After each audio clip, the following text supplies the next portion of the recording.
Meus irmãos, eu vou falar uma frasezinha de um sentimento que veio no meu coração, porque isto acho que é precioso para nós na noite de hoje. Eu estou vendo o Ministério de Música cantar, falando sobre isto, e eu queria dizer essa frasezinha, uma coisa simples, mas eu tenho certeza que mexe conosco. Eu tive pela manhã orando aqui juntamente com os amados irmãos. Nós tínhamos aqui aproximadamente, acredito que perto de umas 100 pessoas. Eu agradeço a Deus e louvo ao Senhor pelos crentes estarem orando. E aí a frase é muito simples: eu falei com Deus na manhã deste dia, irmãos. Eu falei com Deus. Se o mundo ouvir isso, Jefté, você falou com Deus? Eu falei com Deus. Você pode perguntar, ele te falou alguma coisa? Todo dia ele também está falando comigo. Creia nisso. Isso é privilégio de salvo. Você entra na presença de Deus, e aí Deus do céu, Ele se inclina para ouvir a sua oração. Você canta, Ele para ouvir o que você está cantando. Isto é tremendo, isto é maravilhoso, isto é abençoador para a vida de um crente. Então, um crente todo dia nunca pode ficar sem falar com Deus. Você falou com Deus hoje? Imagina um dia sem falar com Deus, um dia sem falar com os meus amigos. Eu vou ficar, não falei com meu amigo. Um dia sem falar com os nossos irmãos, estou sentindo falta do meu amigo, do meu irmão. Imagine ficar um dia sem falar com Deus. Então, Jefté, precisamos orar mesmo. Esse sentimento é de Deus.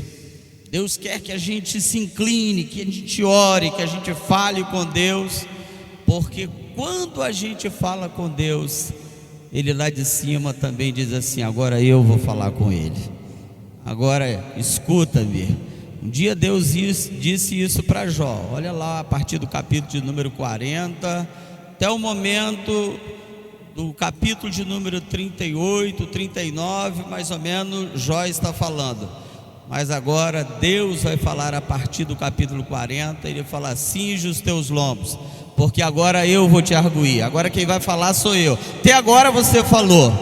E aí muita gente, irmãos, fala que Deus tem a última palavra. Deus não tem a última palavra, irmão. A palavra dele é a primeira, a palavra dele é no meio, a palavra dele é a última. Deus fala toda hora, em todo momento. A gente só precisa dizer assim: fala, Senhor, porque teu servo ouve. Irmãos, eu estou sentindo uma glória de Deus neste lugar. A graça de Deus está aqui no meio do seu povo, e a gente veio se alegrar na noite de hoje. Por favor, se coloque em pé. Pastor Estênio vai ministrar a palavra na noite de hoje.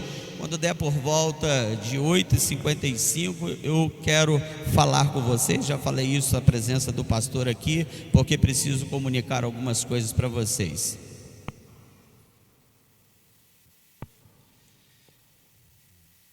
Cumprimento os irmãos com a paz do Senhor, amém?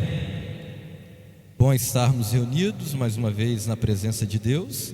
Quem esteve hoje pela manhã o privilégio de ser impactado pela palavra do Senhor, pela presença de Deus que se fez aqui, e nós retornamos à casa de Deus para assim mais uma vez sermos envolvidos com a sua glória. Quero pedir aos amados irmãos que trouxeram o seu exemplar das Escrituras Sagradas, abram fazendo favor, Neemias capítulo de número 6.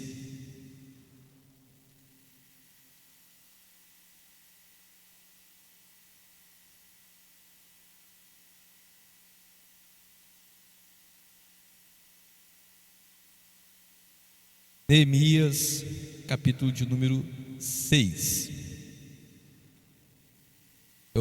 Enquanto os irmãos procuram, eu já quero pedi-los que os irmãos fiquem com as Bíblias abertas, porque nós vamos esfolhar alguns textos para nós entendermos a mensagem de Deus. Todos os irmãos acharam? Amém? Diz assim a palavra do Senhor: sucedeu mais que, ouvindo Sambalate, Tobias e Gesem, o arábio, e o resto dos nossos inimigos, que eu tinha edificado o muro e que nele já não havia brecha alguma, ainda que até este tempo não tinha posto as portas nos portais. Sambalate e Gesem enviaram a dizer: vem e congreguemo-nos juntamente nas aldeias, no vale de Ono. Porém intentavam fazer-me mal. Enviei-lhes mensageiros a dizer: estou fazendo uma grande obra, de modo que não poderei descer. Porque cessaria esta obra enquanto eu a deixasse e fosse ter convosco? Podeis sentar.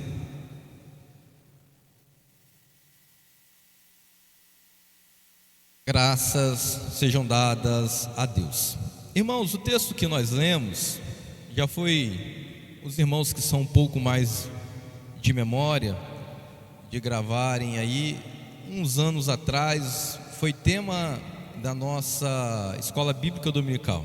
Eu lembro que a gente passou um trimestre inteiro, né, estudando, aprendendo um pouco sobre o livro de Neemias, o que ele apresenta a todos nós. Mas antes da gente entrar no texto que nós lemos, eu gostaria de mostrar a alguns irmãos, dentro da Bíblia, que existe um contexto histórico por trás do que nós lemos na noite de hoje, no capítulo 6 de Neemias. Os irmãos precisam entender que nós estamos nos situando, irmãos, de forma histórica. Agora é após o cativeiro de Israel. Não sei se os irmãos vão lembrar, mas uns dias atrás eu preguei aqui sobre Ezequias e nós estávamos antes do cativeiro. Agora nós estamos após o cativeiro, né? Isso já aconteceu de Jeremias profetizar, Nabucodonosor invadir Jerusalém, levar todo o povo cativo, que começou no ano de 605, por exemplo, com Daniel, que foi nessa primeira leva. Todos esses, irmãos, já passaram, e agora nós estamos saindo do cativeiro. A primeira pessoa que lidera essa saída do cativeiro, com o decreto de Ciro, a qual profetizou Isaías 150 anos antes que Ciro editasse esse decreto para que o povo deixasse a Babilônia rumo a Jerusalém. O primeiro a sair foi Zorobabel. Os irmãos precisam ver que no livro de Ageu a gente vai ver muito Ageu profetizando e Zorobabel como uma liderança da construção do templo em Jerusalém. Quando Deus usa lá atrás, irmãos, eu gostaria de pedir o Luiz Otávio para projetar para a gente aqui no quadro, ou se os irmãos podem abrir nas Bíblias também, Isaías capítulo 44, verso 27 e 28. Foi algo, irmãos, que nós vamos ver que a mão de Deus estava conduzindo 150 anos antes que acontecesse, antes de Ageu ser profeta, né, antes mesmo dele nascer, antes de Zorobabel estar na liderança dessa construção. Nós vamos ver que lá atrás Deus já havia profetizado acerca de Ciro, que editaria esse decreto, sobre Zorobabel, que foi o primeiro a sair com essa leva da Babilônia rumo a Jerusalém. Eles estão retornando para casa, e Zorobabel, além de ser essa liderança, ele também está na construção do templo. Vamos ver ali, irmãos, olha só, Isaías capítulo 44, verso 27. Quem diz às profundezas: seca-te e eu secarei os teus rios. Continua.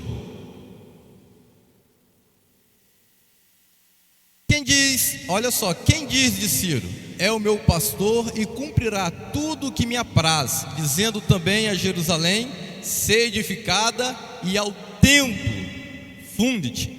Olha só que Deus já está dizendo, irmãos, antes do templo ser destruído, que novamente ele seria reerguido. E Deus está dizendo que Ciro, justamente Ciro, 150 anos antes, daria esse decreto para que o templo em Jerusalém fosse edificado.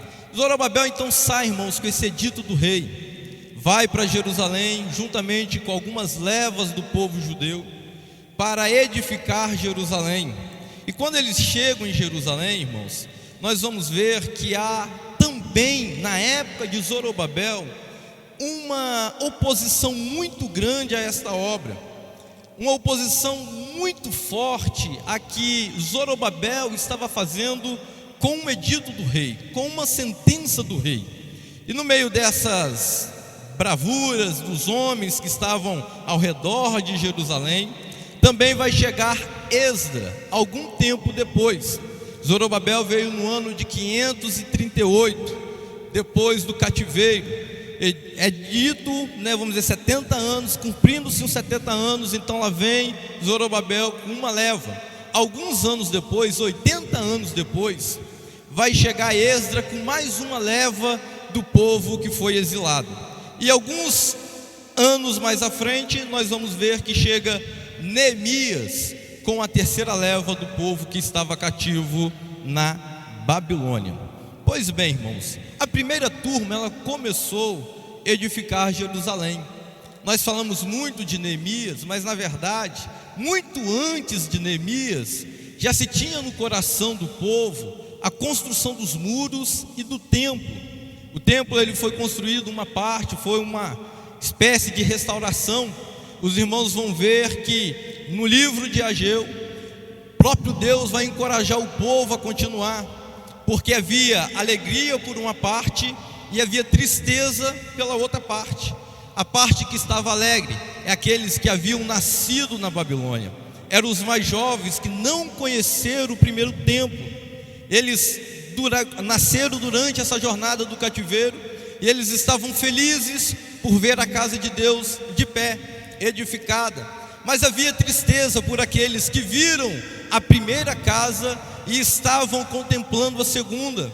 Aos olhos dele, comparando uma com a outra, havia tristeza, porque não era bela como a primeira que eles haviam deixado quando saíram de Jerusalém. Então Deus, através do profeta Ageu, vai encorajar o povo para que eles edifiquem a casa de Deus. E Deus vai fazer uma promessa, dizendo: aos seus olhos, vocês estão dizendo que não é quase nada, porém eu vos digo que esta casa, a mesma casa que vocês estão vendo, que estão dando tristeza aos olhos de vocês, a glória desta segunda casa será maior do que a glória da primeira. Olha só que coisa tremenda, irmãos. Deus encorajando o povo a trabalhar na sua obra. Porém, irmãos, a oposição era muito grande. E eu gostaria que os irmãos abrissem comigo a Bíblia, e nós vamos ver no livro de Esdra, capítulo de número 4, verso 1 e verso de número 2.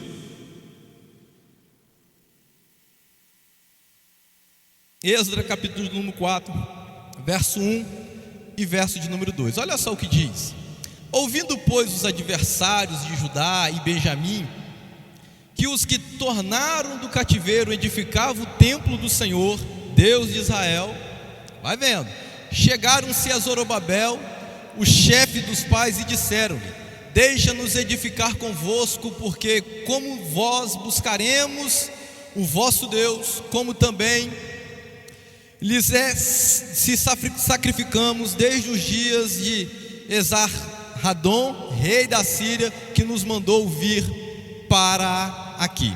Preste bem atenção, ali está falando os pais. Talvez a sua versão aí na Bíblia está dizendo assim: os inimigos. Eram os inimigos do povo de Deus que estavam falando justamente com eles: deixa nós entrarmos junto com vocês para edificar a casa do Senhor. Nós vamos entrar, vamos edificar e vamos sacrificar juntamente com vocês, juntamente com o vosso Deus, sacrifícios a Deus. Mas quem estava pedindo, irmãos, para fazer isto era inimigo do povo de Deus. Vejam bem, verso de número 4 do mesmo capítulo. Olha lá: todavia o povo da terra debilitava as mãos do povo de Judá e inquietava-os no edificar. Sabe o que eles estavam fazendo, irmãos? Eles estavam fazendo tanta pressão que eles estavam querendo atrofiar a mão daqueles que trabalhavam na casa de Deus. Sabe por quê? Zorobabel, e juntamente com os anciãos de Judá, rejeitaram logicamente a ajuda do inimigo do povo de Deus. Rejeitaram de prontidão, irmãos, a mistura que se havia feito nos povos em volta. Por exemplo, Samaria é um deles. os samaritanos também são deles.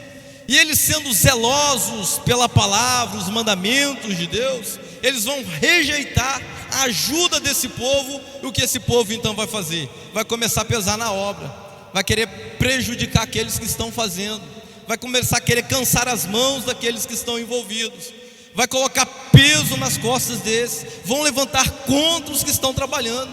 Então os irmãos notam, irmãos, que não é só na época de Neemias que nós vamos encontrar, vamos dizer assim, resistência à obra do Senhor. Na época muito antes de Neemias, já havia enfrentamento. Vocês sabem o que é mais triste ainda, irmãos? É que esse povo conseguiu parar a edificação da casa do Senhor. Olha só que tristeza. Nós vemos Neemias, irmãos, que alegria, construindo, fazendo.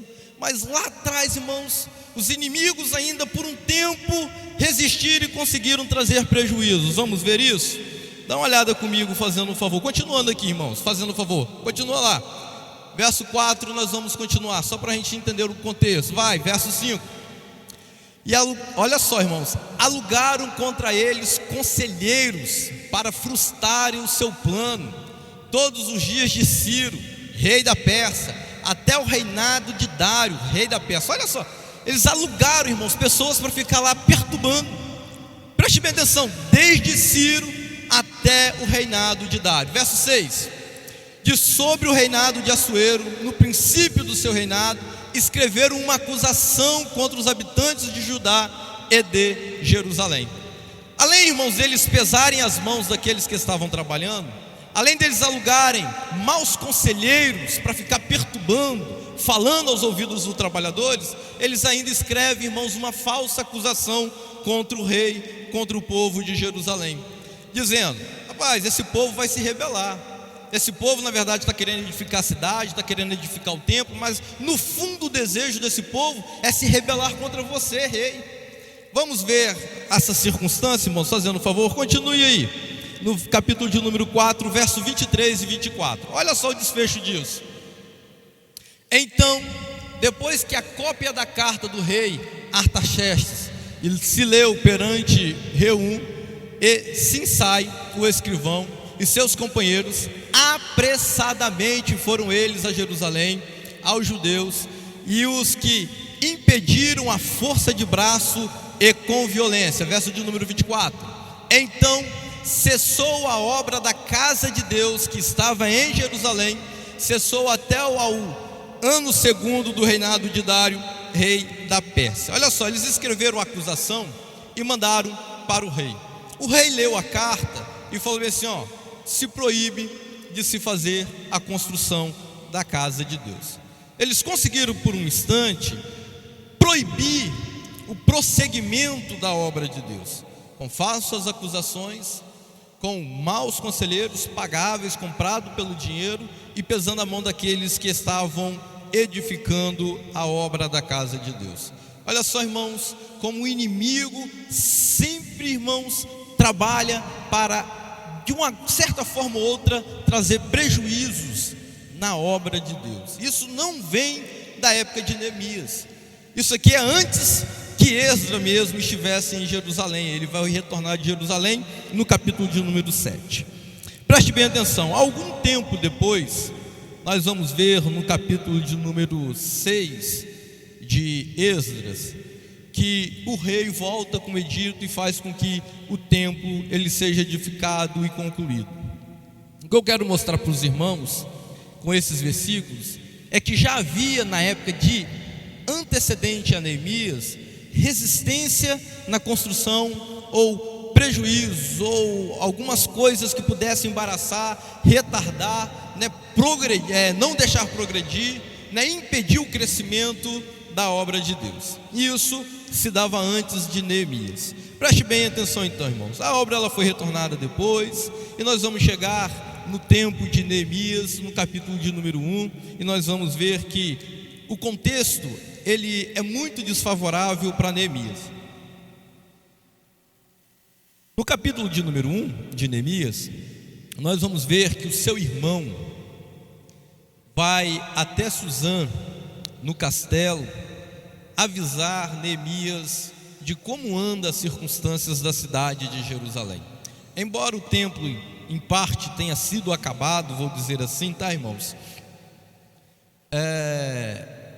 Havia uma pressão muito grande externa dos inimigos. Os irmãos estão vendo que eles trouxeram um prejuízo, eles estavam lá, né, para prejudicar. Havia uma pressão também interna muito grande, porque os muros estão derrubados, as portas estão queimadas, a cidade ela está vulnerável, os seus moradores, irmãos, eles estão tendo uma divisão interna muito grande. Nós vamos ver que Neemias vai dizer isso, entre nobres e algumas pessoas pobres.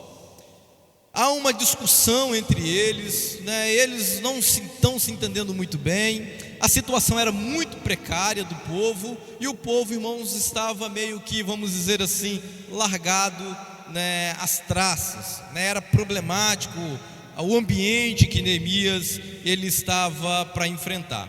O irmão de Neemias, ele, irmãos, um homem temente ao Senhor, não vai olhar nem pela sua própria vida. Eu quero que os irmãos observem que os inimigos do povo de Deus não estavam perseguindo apenas o povo, estavam perseguindo os trabalhadores, liderança. Então Hanani, o irmão de Neemias, vai tomar uma decisão de ir até lá, e lá Neemias vai perguntar como é que anda a cidade, e ele vai dar informação. Nesse percurso ele poderia perder sua vida. O inimigo do povo de Deus poderia, irmãos, investir contra ele, uma distância de 1.300 quilômetros de Jerusalém. Uma viagem perigosa, visto que havia inimigos, irmãos, à volta de Jerusalém, à volta do povo de Deus. E ele vai até lá dar informação, e nós conhecemos muito bem que Neemias ouve a informação, fica com seu coração entristecido, vai orar ao Senhor, pede perdão pelos seus pecados, intercede pelo pecado do povo, e ele põe no coração, irmãos, de ajudar os seus irmãos. Eu quero que os irmãos notem aqui que Neemias não é uma liderança, que ele precisa de um profeta para avisar do que ele precisa fazer. Neemias, ele vai ter o conhecimento do que precisa ser feito, e ele vai colocar à disposição para fazer o que precisa ser feito. Ele não está esperando um profeta chegar e dizer assim: ó, assim diz o Senhor, vai até Jerusalém edificar os muros da cidade. Neemias está tendo o conhecimento e sabe muito bem que precisa edificar os muros da cidade, que precisa edificar o templo, que precisa fazer um trabalho interno com o povo, que a lei do Senhor precisa ser lida, os cultos estabelecidos, retornar, irmãos, as alianças que foram firmadas com Deus, a celebração da Páscoa, as festas, irmãos, santas que Deus concedeu a Israel. Isso tudo precisava ser estabelecido. E Neemias, irmãos, não vai esperar vir um profeta, irmãos, bater no ombro dele para fazer assim: ó, Deus está te mandando, o Senhor é contigo. Ele põe no coração. Nós vamos ver, irmãos, que Neemias literalmente coloca o coração dele na obra, e ele se entrega pelos seus irmãos, ao tal ponto que Neemias, por ser copeiro do rei, ele vai entrar, irmãos, na presença do rei com o semblante, vamos dizer assim, entristecido. Isso, ele corria um risco muito grande de vida. E ele mesmo vai dizer que quando o rei pergunta por que o rosto dele está daquele jeito, entristecido, porque a tristeza, sendo que nem doente ele estava, o rei ainda firme, ele diz assim: e eu estremeci muito, porque ele sabia que poderia perder a vida por ser copeiro do rei, poderia estar envenenando o rei, alguma coisa, e o rei poderia dar sentença de morte a ele ali. E ele então vai explicar que a cidade dos seus pais, dos seus irmãos está queimada, enfim. Então o rei vai dar a Neemias a autorização, os recursos para que Neemias venha a Jerusalém edificar a cidade. E quando Neemias vem, irmãos, a essas circunstâncias, os inimigos do povo de Deus, enfim, tudo isso, o que eu disse para vocês, Neemias está entrando nesse contexto. Eu quero que os irmãos saibam que Neemias não pegou uma obra, irmãos, fácil. Ele pegou, irmãos, na nossa linguagem hoje bem jovial, diríamos assim, um pepino, um abacaxi, não é um problema. Neemias está assumindo um problema. Mas Neemias, irmãos, está com o coração na obra, ele não está olhando para os desafios que precisam ser feitos. Neemias sabia, irmãos, que Deus era com ele, e ele se botou à disposição para que ele fizesse a obra de Deus, independente das circunstâncias, ele obteria êxito, porque a mão do Senhor era com ele, ele fala isso. Pois bem, Neemias chega em Jerusalém, junta alguns homens e vão passear na cidade, ver a circunstância da cidade, como é que de fato a cidade estava, porque o que ele tinha era relatórios de Jerusalém, o que ele tinha informações de Jerusalém. Agora os olhos dele vai ver de fato como Jerusalém está. E quando ele vai passeando, vai olhando, ele não diz a ninguém o que estava no coração. E quando eles terminam de olhar como era a circunstância, os muros, como estava o ambiente, como seria feita essa construção, então ele revela a esses, no capítulo de número 2, qual é a intenção de Neemias para fazer com que esta obra seja feita. Assim que ele revela, irmãos, a Bíblia vai dizer que Tobias, Sanbalate e Gesem já estavam sabendo, rapidamente ficou sabendo, só foi ele falar, falou, falou assim, nós vamos edificar os muros.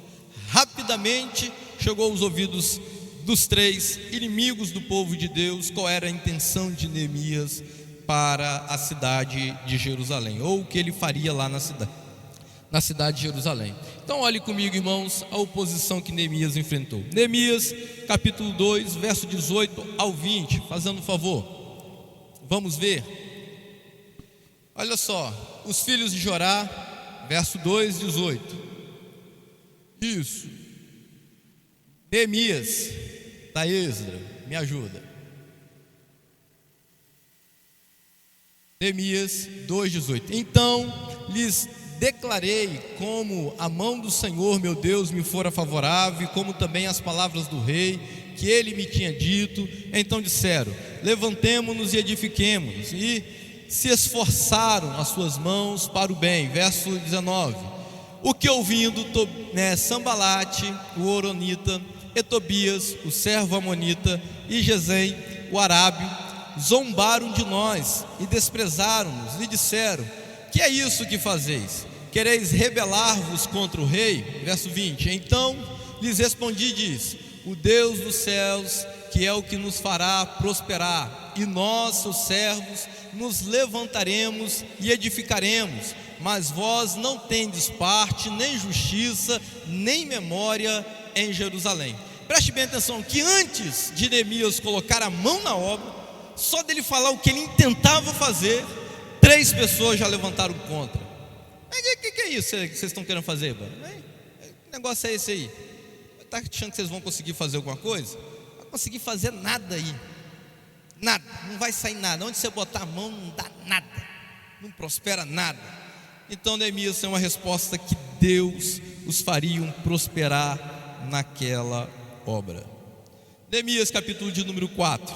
Olha só, irmãos, eu estou pontuando para vocês os enfrentamentos que Neemias teve. Quem são os inimigos declaradamente do povo de Deus? Neemias capítulo 4. E sucedeu que, ouvindo Sanbalate que edificávamos o muro, preste bem atenção que aqui ele já está construindo o muro. Capítulo de número 2, ele está falando o que vai fazer, aqui ele já está construindo. E eles ouviram que estavam edificando os muros, estavam trabalhando. Olha só, ardeu em ira e se dignou muito e escarneceu dos judeus. Verso 2. E falou na presença de seus irmãos e do exército de Samaria, e disse: que fazem esses fracos judeus? Permitisse Elias a isso, sacrificarão, acabarão num só dia, vivificarão os montões do pó, as pedras que foram queimadas. Verso 3, e estavam com ele Tobias, o amonita, e disse: ainda que edifique, vindo uma raposa derrubará facilmente o seu muro de pedra. Verso 4, ouve ao nosso Deus, olha só, que somos tão desprezados, e cai o seu opróbrio sobre a sua cabeça, e faz com que sejam num desposo, numa terra de cativeiro. Preste bem atenção, olha a oposição que Neemias está enfrentando. O povo está juntando para trabalhar desse jeito aí, rapaz. Vocês estão achando que acaba tudo num dia só? Com tanto afinco, com tanta vontade, com tanta alegria. Está achando que vai dos monturos, dos pó das pedras que foram queimadas, vai terminar nisso num dia? Que isso, rapaz, vai fazer nada. né, e vão zombar, irmãos, vão, enfim, de certa forma, né, escarnecer do povo que estava construindo os muros. Verso de número 8, continuando, verso 8, capítulo 4, verso 8 de Neemias. Isso. E ligaram-se entre si todos para virem atacar Jerusalém e para desviarem do seu intento.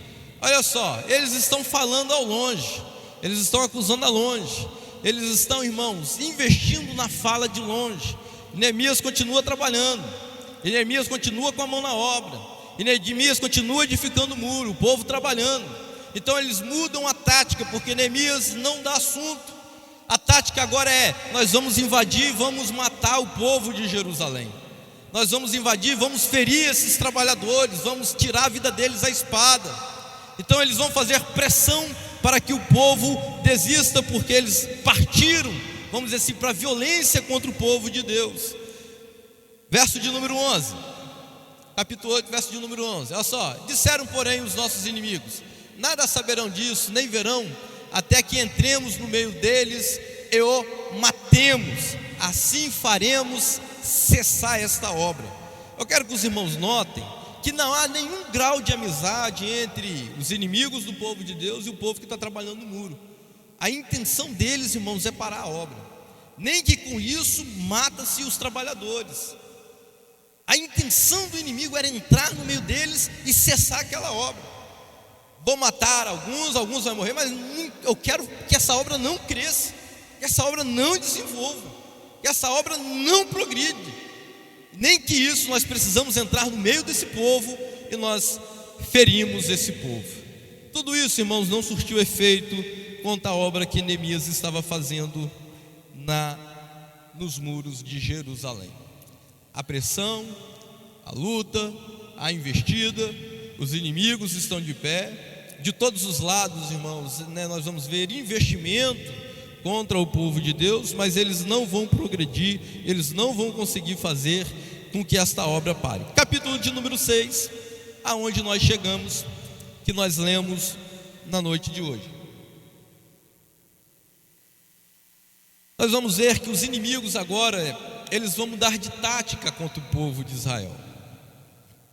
Agora, eles, ouvindo que os muros, irmãos, já estavam edificados e que não havia brecha nos muros, embora não havia portas, Neemias deixa isso claro, que ainda não tinha restaurado as portas, mas o muro, a sua obra estrutural estava pronta. Os mesmos inimigos, então, eles vão mudar de tática. E aqui nós precisamos ter atenção à sutileza do inimigo, porque o inimigo é o mesmo, mas a tática é diferente. A aparência pode parecer diferente, mas o inimigo e as intenções as mesmas. O inimigo vai chamar então Neemias para que se congregue no vale de Ono. Senhor Neemias, aqueles irmãos, aqueles lá atrás que nós estamos lendo, que tentaram matar, que estavam falando mal, falando que ia entrar lá, que ia tirar a vida, que ia parar a obra, que não ia crescer, agora chega assim: meu amigo, chega aqui no vale para a gente bater um papo. Nós estamos precisando conversar, rapaz. A gente começou com o pé esquerdo, na verdade você me interpretou um pouco mal, mas nós estamos precisando acertar algumas coisas. Vamos passar isso aqui a limpo, rapaz. Nós precisamos só sentar e conversar, que a gente se entende. Vamos nos relacionar aqui, vem cá, a gente está faltando relacionamento entre nós, só isso que está faltando. Eu quero que os irmãos notem que essa mesma tática foi usada, irmãos, pelo diabo, com a serpente, para enganar Eva. Ô Eva, vamos bater um papo nós dois? E bastou um espaço de tempo para Eva bater um papo com a serpente, que ela foi enganada. Então, irmãos, por mais bonzinho que pareça ser, ainda continua sendo o inimigo do povo de Deus. E um dos piores, ou uma das coisas mais prejudiciais à obra de Deus é quando nós paramos para ouvir o inimigo. É quando nós damos ouvido aos conselhos do inimigo. É quando nós vamos sentar na mesa para conversar com o inimigo. O inimigo está declaradamente dizendo que quer te matar, mas você senta na mesa para conversar com ele. Talvez nós nos entendemos bem, não chegou muito bem a mensagem veio por carta e no meio do caminho alguém foi lá e escreveu alguma coisa a mais. E tem gente querendo sentar para bater papo com o inimigo. Neemias, irmãos, vai nos dar uma informação muito importante, vai dizer: eu estou envolvido em uma grande obra, de modo que eu não posso parar nem para conversar com o inimigo. Você está envolvido, irmãos, numa grande obra também? Você não vai sentar com o inimigo não tem comunhão com você, você não tem comunhão com o inimigo. Deus está esforçando a tua mão para que você também acabe esta obra que Deus colocou nas tuas mãos. Mas, irmãos, não vai surtir efeito também a tática da bondade, da gentileza, da amizade, da conversa aos pés do ouvido. Neemias não vai dar assunto, e Neemias, então, irmãos, vai continuar fazendo a sua obra, envolvido na sua obra. Então nós vamos ver que os inimigos mais uma vez vão partir para o ataque contra Neemias. Verso de número 6.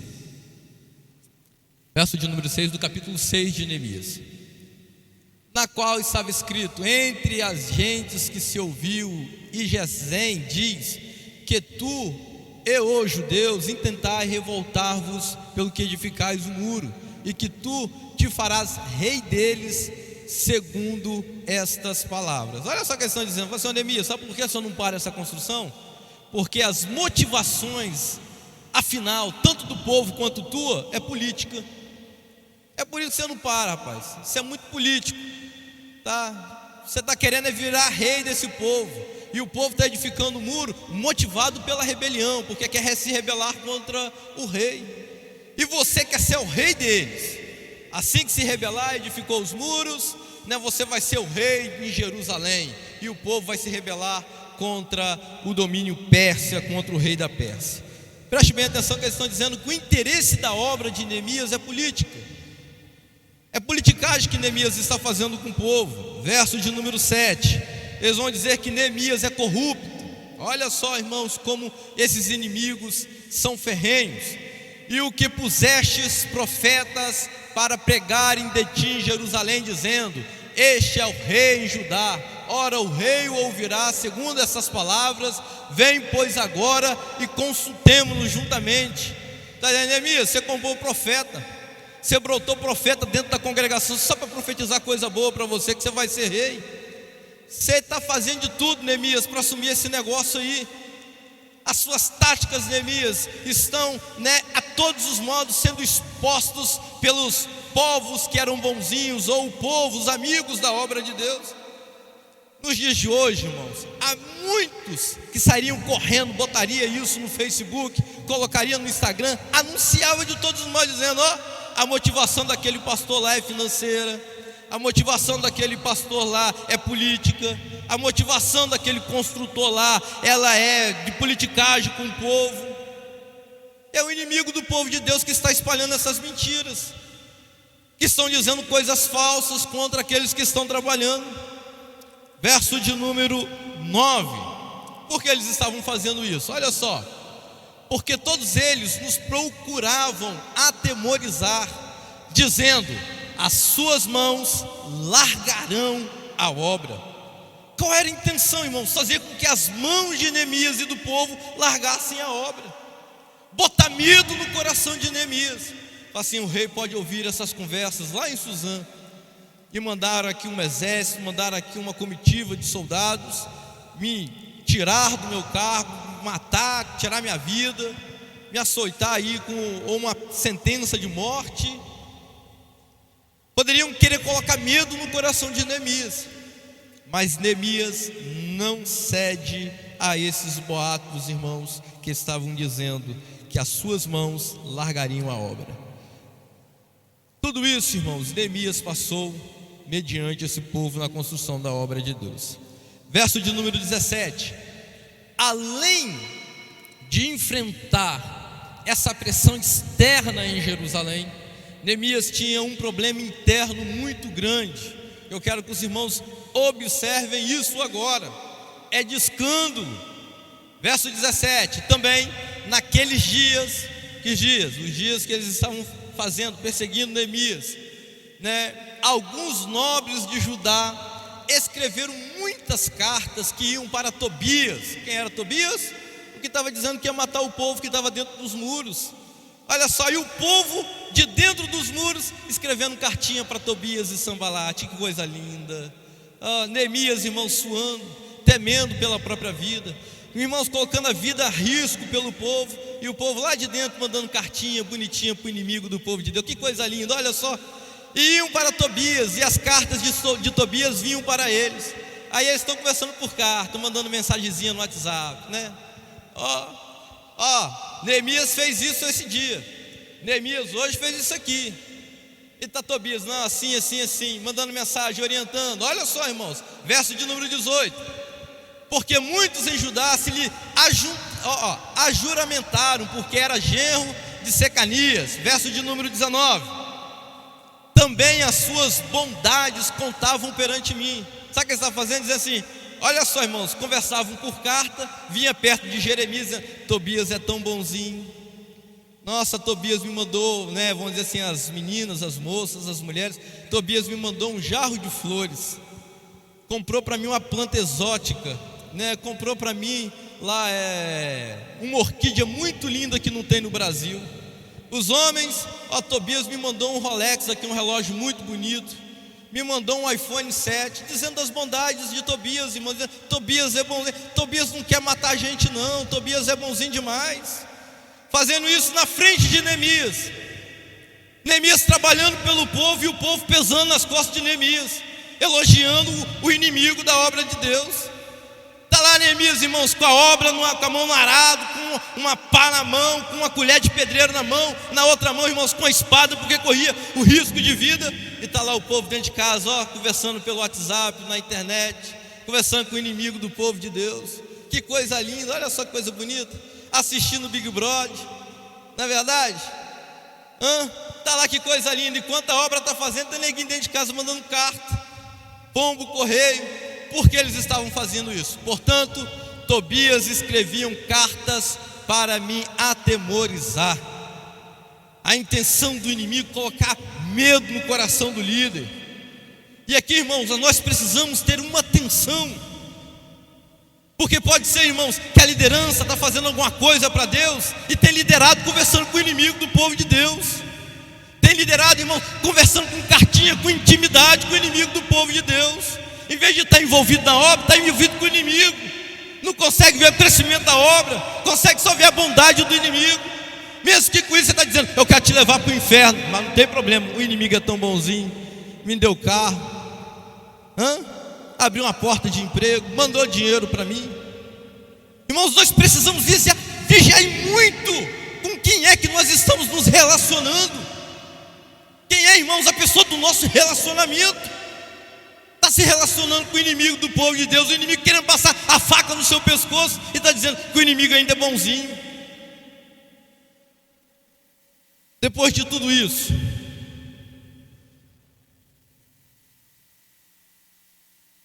nós vamos ver que Neemias, e eu gostaria de me deter aqui, vai separar alguns obreiros para a obra. Quantos obram, irmãos, na casa de Deus ou na obra do Senhor? Você obra. Obrar é trabalhar, obreiro, trabalhador. Você é trabalhador? Será que fosse nos dias de Neemias, Neemias também te escolheria, te nomearia para ser um dos obreiros juntamente com ele? Capítulo de número 7. Sucedeu mais que, depois que os muros foram edificados, eu levantei as portas. Já tinham porta agora. E foram estabelecidos porteiros. Foi o que? Estabelecido, nomeado. Os porteiros, os cantores e os levitas. Preste bem atenção. Conforme a obra vai avançando, há necessidade de novas pessoas, novas funções. Dentre elas, por exemplo, se fizesse justiça, os irmãos vão lembrar muito bem que às portas de Jerusalém estavam os juízes. Se não tinha porta, não tinha muro, uma das coisas que se não tinha era a justiça, porque os juízes não estavam à porta para julgar. Então, conforme a obra vai avançando, nós temos as necessidades de que pessoas novas também elas vão aparecendo. E vai acontecer isso aqui. Neemias então vai Depois que edificou as portas, o muro, vai nomear porteiros, cantores e levitas. Mas eu quero que vocês, irmãos, olhem sobre os critérios que Neemias vai usar para escolher alguém. Verso de número 2: e eu nomeei Anani, lembra lá do capítulo 1? Meu irmão. E Ananias, maioral da fortaleza sobre Jerusalém. Por que ele escolheu? Porque era homem fiel e temente a Deus. Sabe o que eu leio aqui, irmãos, que eu entendo?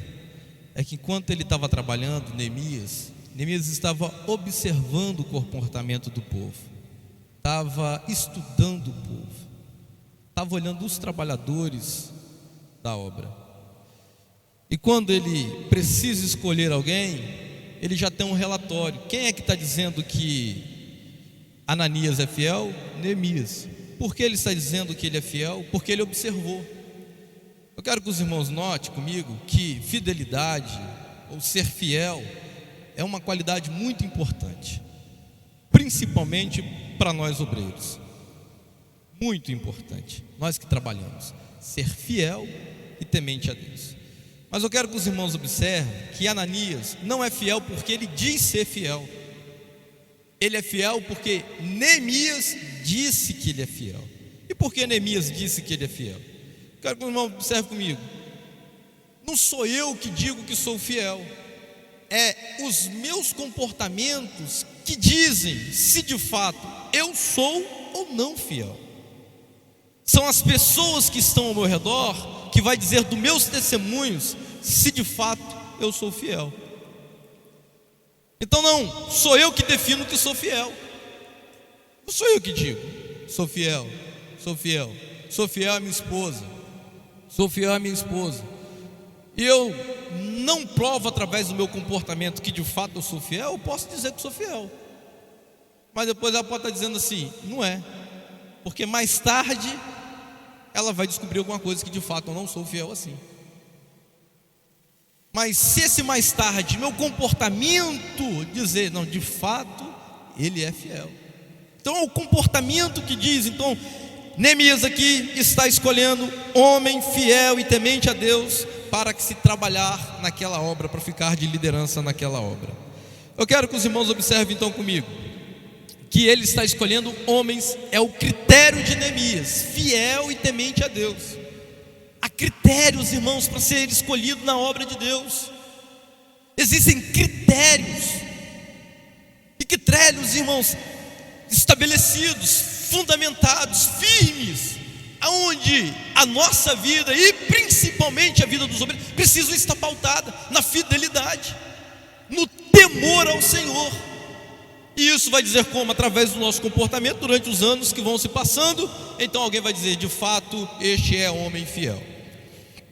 A palavra fiel, irmãos, ela tem algumas variações no hebraico. Eu já estou terminando, tá, pastor?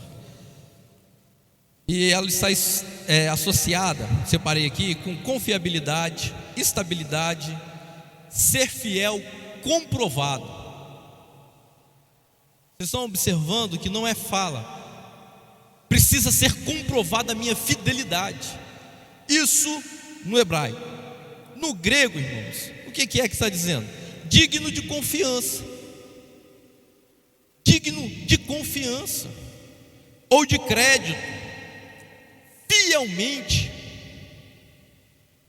É alguém olhar para você e dizer assim, eu confio nessa pessoa, eu dou crédito a essa pessoa, essa pessoa é fielmente, é uma pessoa fiel.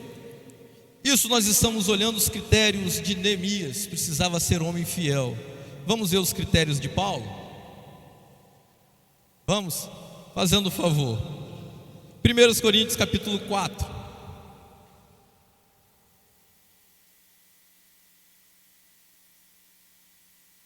Que os homens nos considerem como ministros de Cristo e dispenseiros dos mistérios de Deus. Além disso, requer-se o quê? Requer-se nos dispenseiros que cada um se ache fiel. É Paulo que está dizendo. São os critérios de Paulo. Verso de número 17, quer ver Paulo colocando isso em prática? Do mesmo capítulo. Por esta causa vos mandei Timóteo, lembra da carta a Timóteo, né? Jovem lindo, que é meu filho amado e fiel no Senhor. É só Timóteo que é fiel? Vamos ver, fazendo o favor, terceira epístola de João, capítulo não, né? Versículo. Isso. O presbítero, ao amado Gaio, a quem na verdade eu amo. Continua. Amado, desejo que te vai bem em todas as coisas e que tenha saúde, assim como vai bem a tua alma. Verso 4. Não tenho maior gozo do que este, né, de ouvir de que meus filhos andam na verdade. Verso 5. Amado, procedes fielmente em tudo o que fazes para com os irmãos e para com os estranhos. Gaio, irmãos, era um fiel obreiro de Paulo. Mas quem está escrevendo a carta para descrever as qualidades de Gaio aqui é João. João viu no decorrer do ministério, nas lutas, nas batalhas, nas provações que foram feitas, que de fato Gaio era um fiel obreiro, era um fiel amigo, um fiel servo do Senhor, ao ponto de agora João está escrevendo a sua terceira carta, endereçada a esse homem, dizendo suas qualidades, dizendo fielmente: você é um obreiro muito bom. Vamos ver mais. Olha só, irmãos, 1 Colossenses capítulo 1, verso de número 2, Paulo vai descrever uma igreja inteira. Paulo vai descrever uma igreja inteira. Vê se você se encaixa nisso aí. Aos santos e irmãos fiéis em Cristo que estão em Colossos.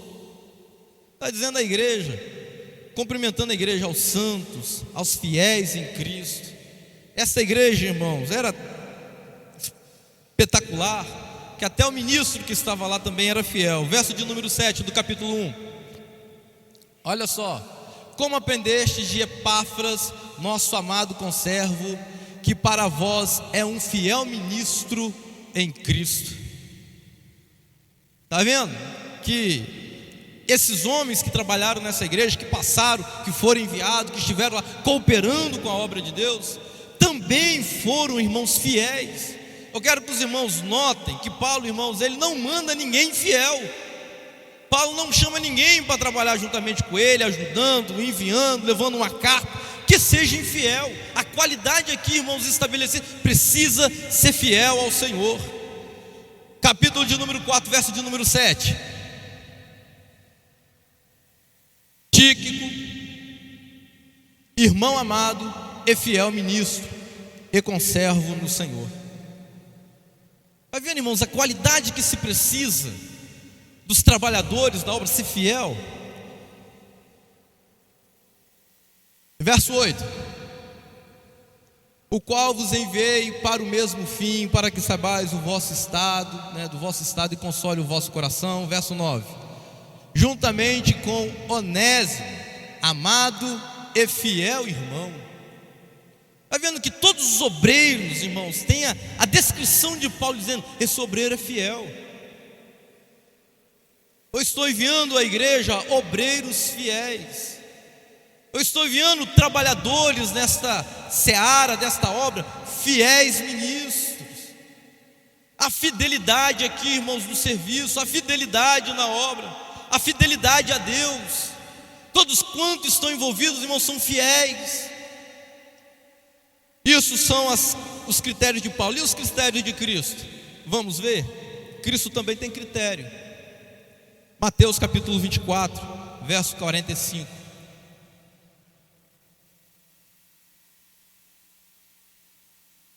Verso 45, 46 e 47, nós vamos ler. Olha só o que diz: quem é, pois, o servo fiel e prudente que o Senhor constituiu sobre a sua casa?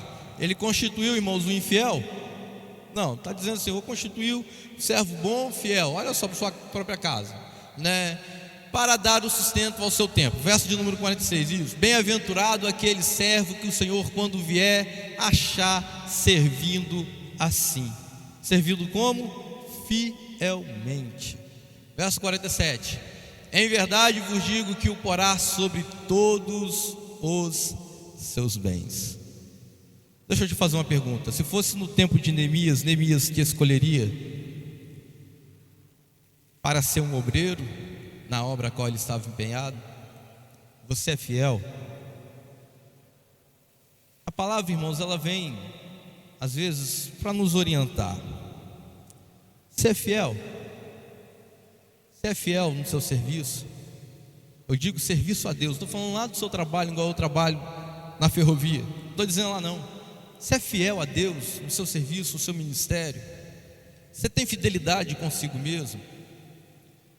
Nós vamos ver, irmãos, que das características do fruto do Espírito, embora tenha envolvido com fé, mas as variações da palavra no grego, ela também vai apontar essa questão da fé. Nós vamos ver que isso, irmãos, é uma ação do Espírito na nossa vida. É o Espírito trabalhando no nosso interior. Você sabe que nós vivemos um tempo, irmãos, que nós dizemos que somos tão fiéis, mas a gente não consegue ser fiel nem no mínimo. A gente está querendo muito. A gente não consegue ser fiel, irmãos, no mínimo a gente está querendo muito. Aí diz assim: por que não me chama? Por que não me coloca? Por que eu não sou escolhido? Das características a que você é fiel. Será que se Deus passar os olhos agora vai achar fidelidade na tua vida? Você vai ser contado entre os fiéis como trabalhadores desta obra. Deus pode escolher, pode te chamar, porque você de fato é fiel. E nós, irmãos, vamos vivendo um período, e o pastor Vanderlei está aqui, irmãos, com um tempo, pastor dessa igreja, um tempo de ministério. Há os demais obreiros mais antigos do que eu e o pastor Vanderlei em idade, que acompanharam a obra, irmãos, e nós vamos vendo que o tempo vai passando, está faltando, irmãos, e muitas pessoas a fidelidade.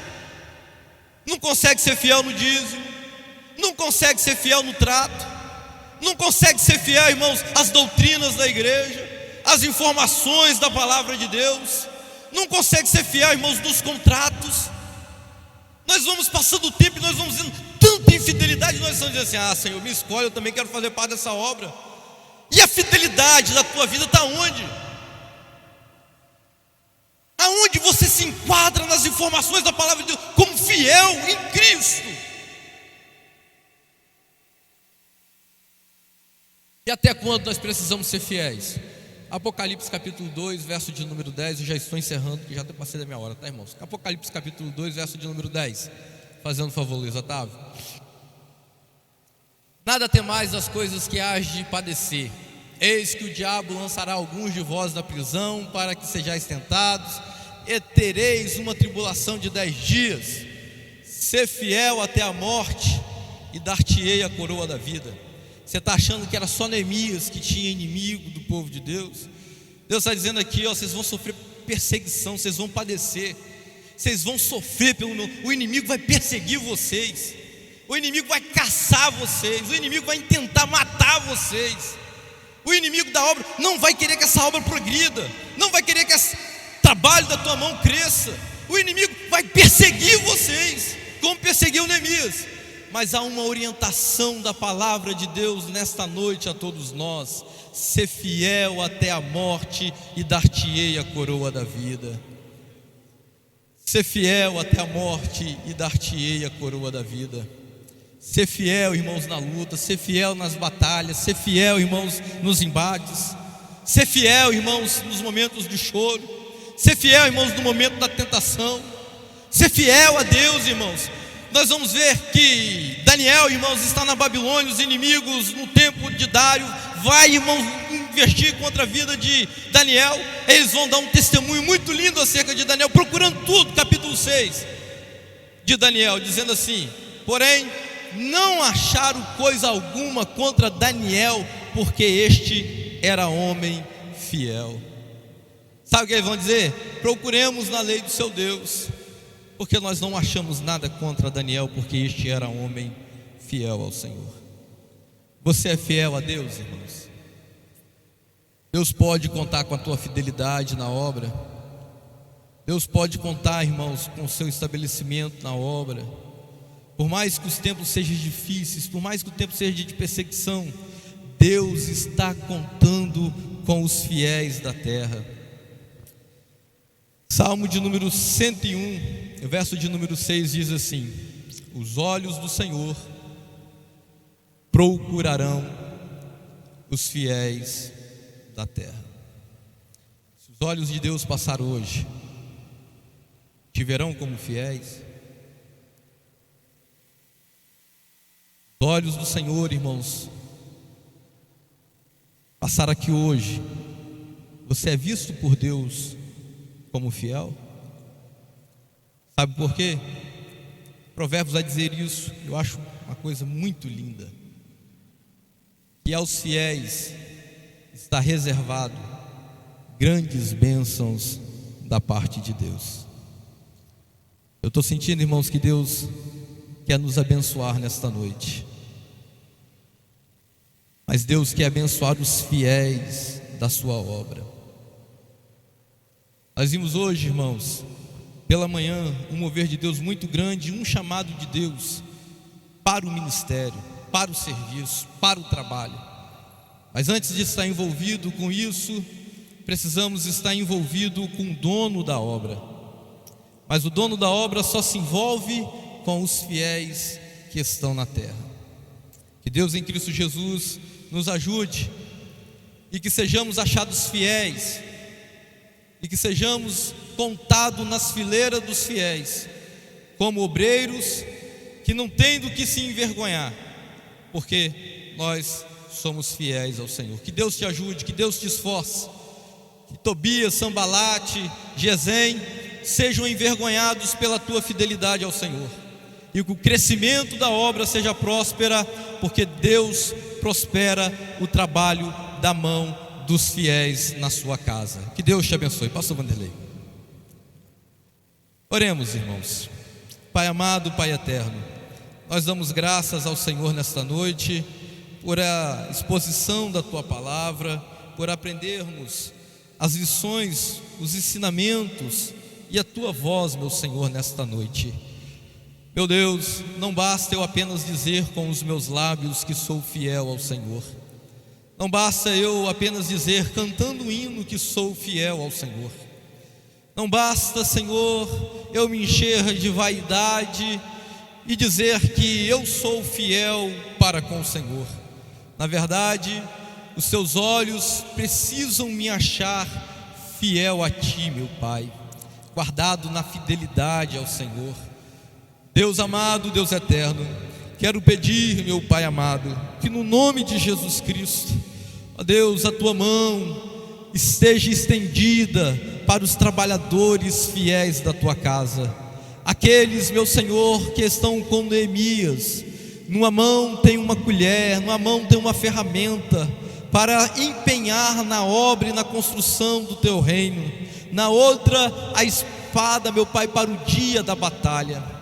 Aqueles, pois, que se mostraram fiéis, que não cederam, Senhor, à tentação do inimigo do povo, que não tiveram comunhão com o inimigo do povo, aqueles que desprezaram os conselhos do inimigo, aqueles, meu Senhor, que não tiveram prazer, Senhor, nos banquetes, nas mesas oferecidas, meu Senhor, pelo inimigo, mas antes tiveram prazer na tua obra, tiveram o prazer de se empenhar na tua obra. Meu Pai, colocaram a mão no arado e não olharam para trás. Deus, se empenharam, pondo em próprio risco a sua própria vida. Deus, a esses que, meu Senhor, se demonstraram fiéis aos teus olhos, e a tua palavra nos diz que os teus olhos procurarão os fiéis da terra. Nesta noite, meu Senhor, juntamente com a tua igreja, nós nos colocamos à sua direção. Nós nos colocamos, meu Senhor, sobre os teus olhos e pedimos: examine, Senhor, a nossa alma, examine, Senhor, o nosso coração. Pai, passa a tua palavra, meu Senhor, que está apta para discernir os pensamentos e intenção do coração do homem, Senhor, para que nós sejamos pesados em balanças fiéis e achados, meu Senhor, fidelidade com o Senhor. Assim nós oramos pedindo, ó Deus, dá o crescimento da obra ou do trabalho da mão deste obreiro, dá o crescimento, meu Pai, do esforço, do trabalho, da obra desta irmã. dá o crescimento, Senhor, do esforço e do trabalho das mãos dos jovens, das crianças, meu Senhor, dos músicos da tua casa, Pai amado, para que o teu nome seja glorificado e que todos entendam, meu Senhor, que foi o Senhor que fez isso por nós e as tuas mãos estão estendidas para prosperar o trabalho da tua igreja e do teu povo. Assim nós oramos, meu Senhor, no nome de Jesus Cristo. Meu Pai, nos abençoe, em nome de Jesus, amém.